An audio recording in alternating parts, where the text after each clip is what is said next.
तू जो कुछ भी कह रही है वो सब ठीक है, लेकिन हिम्मत हारने से कुछ नहीं होगा। मैं बहुत डरी हुई हूँ, मेरी समझ में कुछ नहीं आ रहा है। किससे डर गई? उस अरुणा से? वो कुछ नहीं कर सकेगी। वो कुछ भी कर सकती है, कुछ भी। अरे जिस औरत ने मुझसे मेरा पति छीन लिया, वो मेरी खुशी छीनने के लिए कुछ भी कर सकती है। आपको पता है, गोविंद मुझे छोड़कर नहीं गया है। वो तो मुझसे बहुत प्यार करते थे, लेकिन ये अरुणा ही उसे बहला फुसला कर यहां से लेकर गई। लेकिन क्यों ले जा सकी जानती हो? क्योंकि डर गई तू लड़ने से, हार मान गई। आज भी तू वही कर रही है। इस तरह अरुणा को तू रोक नहीं पाएगी। वही तो मैं कह रही हूँ। मतलब डरने से कुछ नहीं होगा, हिम्मत से लड़ना पड़ेगा। अरे नैना जैसे तेरी बेटी है, उसकी खुशियों के लिए तू नहीं लड़ेगी तो कब लड़ोगी तू?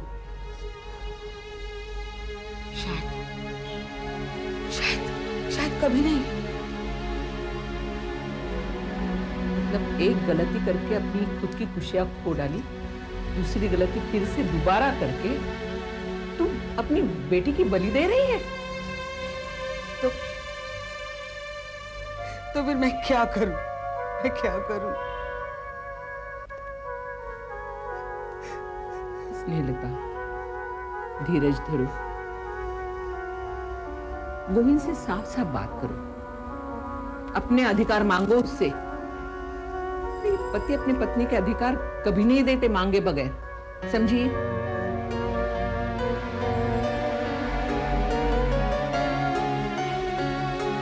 लड़ो अपने अधिकार के लिए, वही एक रास्ता है। मैंने खामखा बखेड़ा खड़ा कर दिया। मुझे मम्मा को नहीं बताना चाहिए था कि मुझे अमित पसंद है। Things are going to be a big mess now. मामा को समझाओ। मेरी तो वो सुनेगी नहीं, शायद तुम्हारी बात मान जाए। कोशिश की थी मैंने, लेकिन आई एम कंप्लीटली लॉस्ट। मम्मा से बात करते वक्त बिल्कुल भी कॉन्फिडेंस नहीं रहता मुझ में।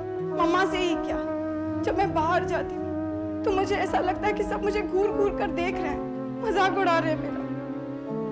I am lost Irshad, I am lost. ये सब हमारी जिंदगी में क्यों हो रहा है? ना तुम खुश हो, ना मैं, ना नैना दीदी। बिलीव मी निशा, मैं नैना की खुशियों के बीच नहीं आना चाहती। I am really very happy for Naina. और मुझे यकीन है कि नैना अमित को मुझसे ज्यादा खुश रखेगी। लेकिन मम्मा को कौन समझाएगा? बहुत मुश्किल हो जाएगा, क्योंकि मामा अब ईगो ट्रिप पर जा रही है। उनके लिए ये सब कुछ हार जीत का मामला बन चुका है। Things are going in a wrong way.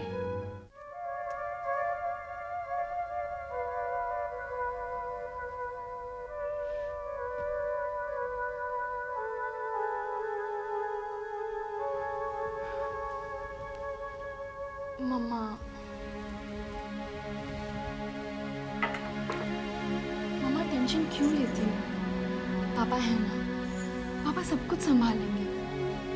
अगर तुम्हारे पापा सब कुछ संभाल लेते तो ये नौबत ही नहीं आती। ऐसा कहोगी तो कैसे चलेगा? कुछ नहीं होगा, बी पॉजिटिव। नैना, ये सब कहने के लिए ठीक है, लेकिन मैं गोविंद को भी जानती हूँ और अरुणा को भी। मम्मा वो कुछ नहीं कर पाएगी, ट्रस्ट मी मम्मा, वो कुछ नहीं कर पाएगी। तब भी मुझे ऐसे ही लगा था जब पहली बार वो तुम्हारे पापा की जिंदगी में आई थी। मुझे लगा था गोविंद मुझसे ही प्यार करेगा। नहीं, मैं हार गई। पहले तो उसने प्यार से पापा को छीनना चाहा, और उसके बाद वो अपनी उन टेढ़ी चालों पर उतर आई। बहुत चालाक औरत है ना, इसलिए तो मैं डरती हूँ कहीं वो तुम्हारी जिंदगी में। तुम बिल्कुल मत डरो, अमित भी तो समझदार है ना, मैंने तुम्हें बताया था। जब कोई चालाक औरत अपनी असलियत पर उतर आती है ना, समझदार आदमी भी बेवकूफ सा लगने लगता है। ओ मम्मा, तुम क्यों इतना नेगेटिव सोचती हो? कुछ नहीं होगा, ट्रस्ट मी। बेटा भगवान ना करे तेरा भी विश्वास टूट जाए।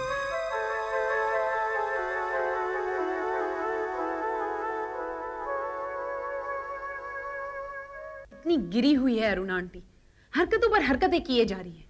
और उनका एम क्या है? नैना की शादी तोड़वाने का। माँ आप ही बताइए, नैना जैसी अच्छी और सीधी सादी लड़की के साथ क्या ये ठीक हो रहा है? पता है कितनी परेशान रहती है वो आजकल। अरे ये तो तू कह रही है बेटी कि नैना इतनी सीधी सादी और अच्छी लड़की है। मतलब? अरे मतलब ये है कि ये तेरा नज़रिया है, मेरा नज़रिया है, क्योंकि हम दोनों से बहुत प्यार करते हैं। लेकिन अरुणा ऐसे नहीं मानती। वो तो उसे अपनी दुश्मन मानती है, दुश्मन, अपनी बेटी की दुश्मन। और इसीलिए उसे इस बात का एहसास ही नहीं है कि इतनी सीधी सादी और अच्छी लड़की की ज़िंदगी तबाह करने जा रही है। अरे उसकी आंखों पर तो स्वार्थ की पट्टी बंधी है। इस स्वार्थ की पट्टी को तोड़ने का सिर्फ एक ही तरीका नजर आता है मुझे। वो क्या? एक ऐसा पंच मारूंगी ना उसकी नाक पर कि उसके गाल से बड़ी उसकी नाक हो जाएगी, फिर कभी गड़बड़ नहीं करेगी वो। बेटी मुझे लगता है ये तेरे कराटे क्लासेस है ना, वो असर कर रहे हैं। अच्छा है ना माँ, वरना फायदा क्या।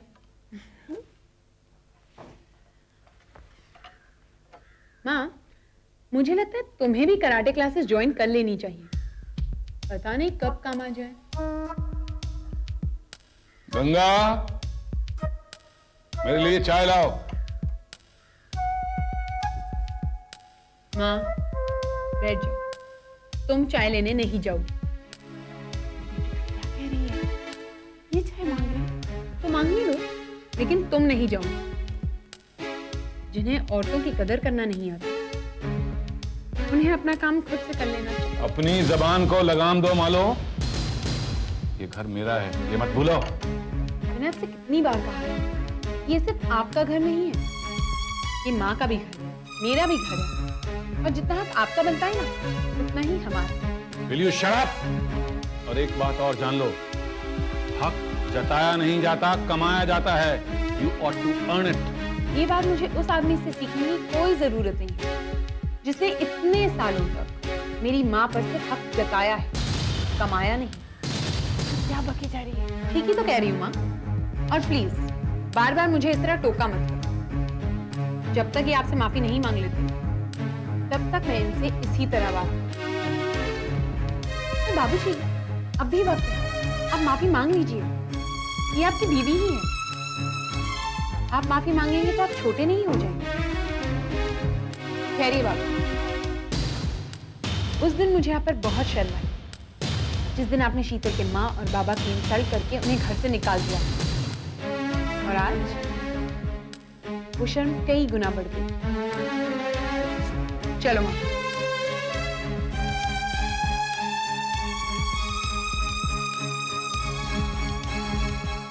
नैना की शादी होगी और जरूर होगी। अरुणा चाहे कुछ भी कर ले, बस। नैना प्लीज तुम समझाओ ना अपनी माँ को। मैं जानता हूं मैंने तुम्हें बहुत दुख दिए हैं, लेकिन इस बार मैं तुम्हारे साथ हूं। प्लीज स्नेह, उदास मत हो, हम सब साथ साथ में रहेंगे बस। ये बात तुम पहले भी कितनी बार कह चुके हो। I know and I'm feeling guilty about it, जो तुम अच्छी तरीके से जानती हो। छोड़ो ना गोविंद, मैं भी तुम्हें कहाँ ब्लेम कर रही हूँ। मुझे पता है तुम भी मजबूर हो। तुमने हमेशा मुझे मदद करने की कोशिश की है, लेकिन नहीं कर सके। शायद तुम मेरी किस्मत में ही नहीं हो। ऐसा क्यों कह रही हो तुम? क्यों ना कहूं?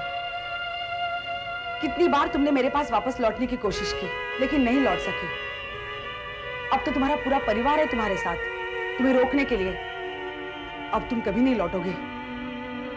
फिर ये किस्मत नहीं तो और क्या है? नहीं स्नेह, मैं नैना की कसम खाकर कह रहा हूं कि इस बार प्लीज मेरी बेटी की झूठी कसम मत खाओ।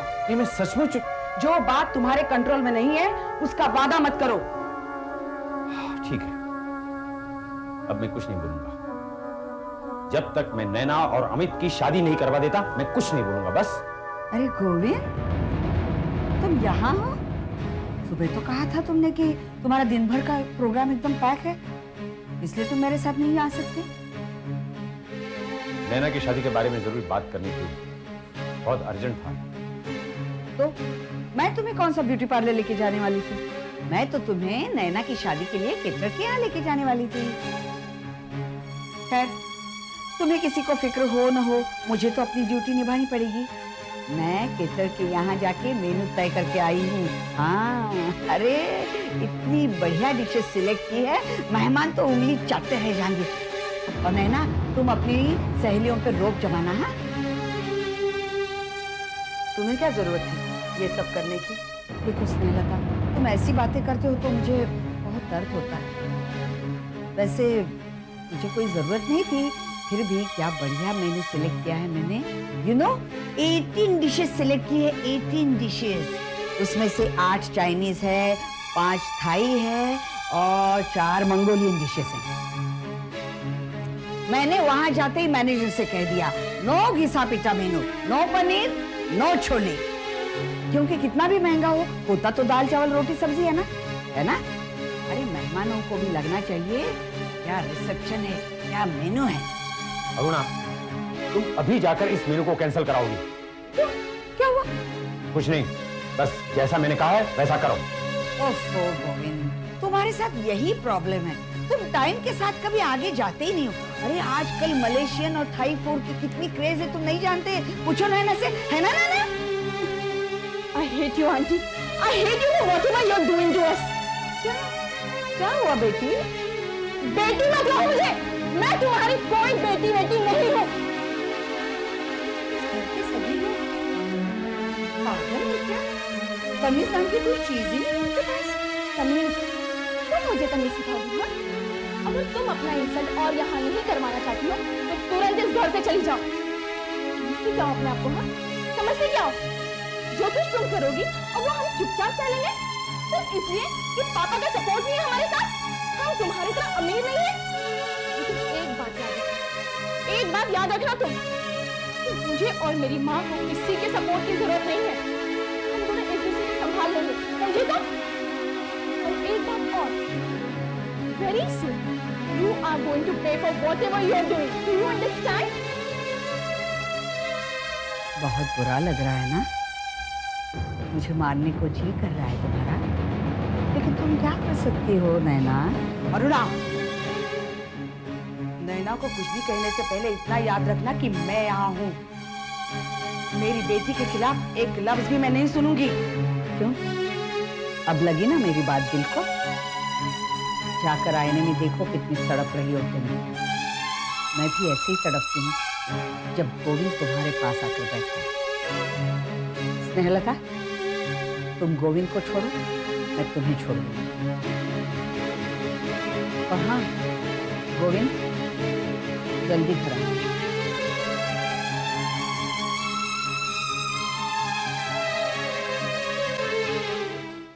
Mom, I love you. अगर मेरी वजह से कोई प्रॉब्लम खड़ी हो गई है तो प्लीज मुझे बता दीजिए। I'll help you. नहीं, तुम्हारी वजह से कोई प्रॉब्लम नहीं है। अगर मेरी वजह से कोई प्रॉब्लम नहीं है तो फिर बात क्या है? I mean, look at you two. तुम लोग कितने टेंस लग रहे हो। अगर मेरी शादी की कोई प्रॉब्लम है तो आप लोग चिंता प्लीज मत कीजिए। अगर मेरी किस्मत में शादी लिखी है तो शादी हो जाएगी, वरना आप लोग को चिंता करने की क्या जरूरत है? अरे चिंता करने की कोई जरूरत नहीं है, छोटी सी प्रॉब्लम है, जल्दी सॉल्व हो जाएगी। अपने आप? कैसे सॉल्व हो जाएगी अपने आप? तो क्या मैं इसे कह दूं कि तुम मुझ पर शक करने लगे?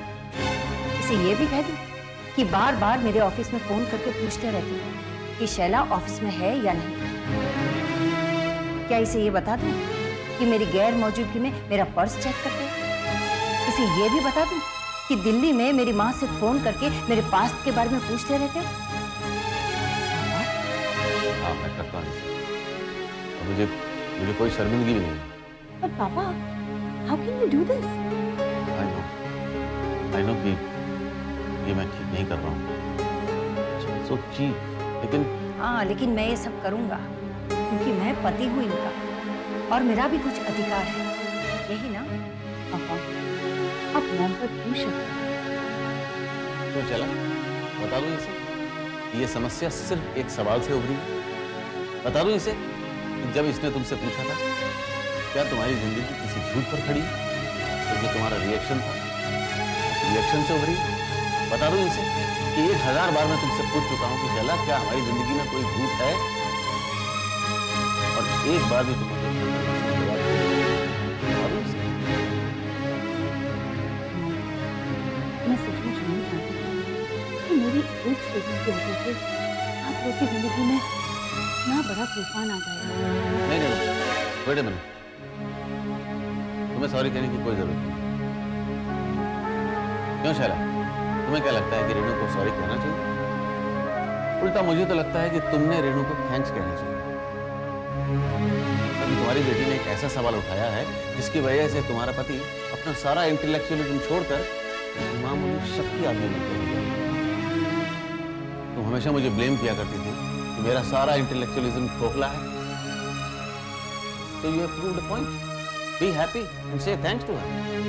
प्लीज नहीं रेणु, तुम समझ नहीं पा रही हो। तुम ये समझ नहीं पा रही हो कि ये सब मेरे लिए भी कितना तकलीफ है। You know, हमारे ऑफिस में चड्डा नाम का एक क्लार्क, वो बड़ा पॉजिटिव है अपनी वाइफ में। उसकी वाइफ एक बैंक में काम करती है। तो ये चड्डा रोज अपनी वाइफ के बैंक पहुंच जाता है ये देखने के लिए कि उसकी वाइफ किससे बात करती है और किससे नहीं। मैं हमेशा चड्डा को कहा करता था दिस इज सो डिस्गस्टिंग, और देखो आज मैं खुद उसके लेवल पे आके बैठा। मैं शैला से प्लीज एक्सपेक्ट करता हूँ कि वो मुझे सिर्फ एक बार ये कह दे कि हमारी जिंदगी में कोई छल नहीं है, दैट्स ऑल। मैं क्यों नहीं कहती थी? कह दो ना मॉम, आप तो इतना क्यों बढ़ा रही हैं? उस दिन मैं जोश में आकर कह तो दिया कि आप लोगों की जिंदगी भी एक झूठ पर खड़ी है, but mom I never meant it. पापा लव्स यू। तुम वो बात क्यों नहीं कह रही? कि वो सुनना चाहती है। कह दो ना, क्योंकि मैं दोबारा झूठ बोलना नहीं चाहती रही। लेकिन अब वक्त आ ही गया है, मैं कह देना चाहती हूँ। किशोर, हमारी पहली मुलाकात में तुमने मुझसे पूछा था क्या तुम्हारा कोई अतीत है? मैंने झूठ कहा था उस वक्त मुझसे। मेरी जिंदगी का पहला और आखिरी झूठ था। मेरा एक